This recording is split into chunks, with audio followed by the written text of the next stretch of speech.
Okay, the third thing I want to talk about. Listen. Yeah, this one's important. Listen with more than your ears. Make your entire body and mind into a sail. Yeah. Don't listen to respond. Listen to understand. I had to work on this in my younger years. When listening to others, stop listening to the voice in your head and start listening today.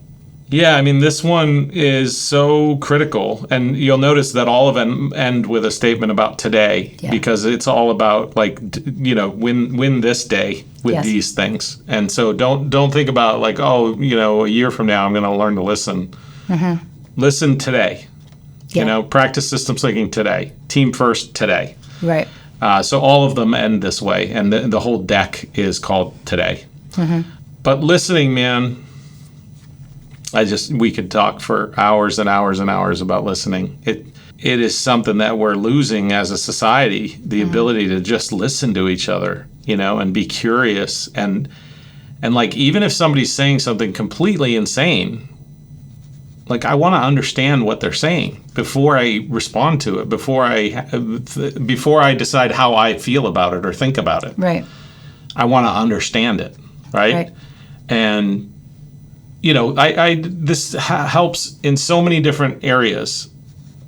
Just with our kids, just the other day, we have teenagers, and teenagers sometimes they think very differently. And we were having an issue, and I was just like, tell me how you're thinking about this, because I don't understand it, this behavior. Yeah. And when he explained it, I was like, actually, like, kind of agree with him. Makes perfect sense. It makes total sense if you think about it in that way. Yeah.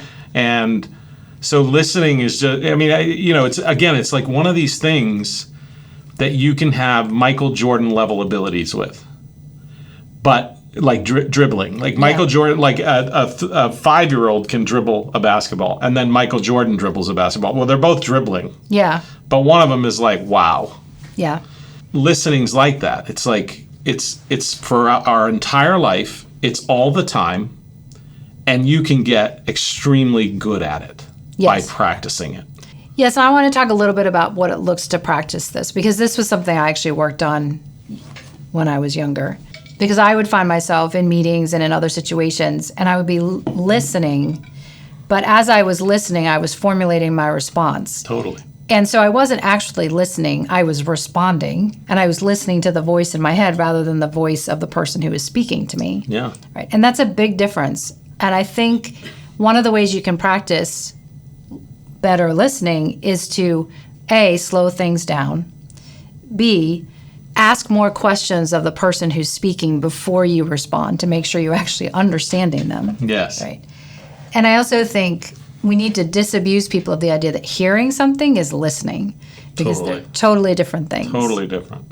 So I would say, for me, when you say practice better listening, it's about that moment of pausing, making sure you understand, asking questions if you need to.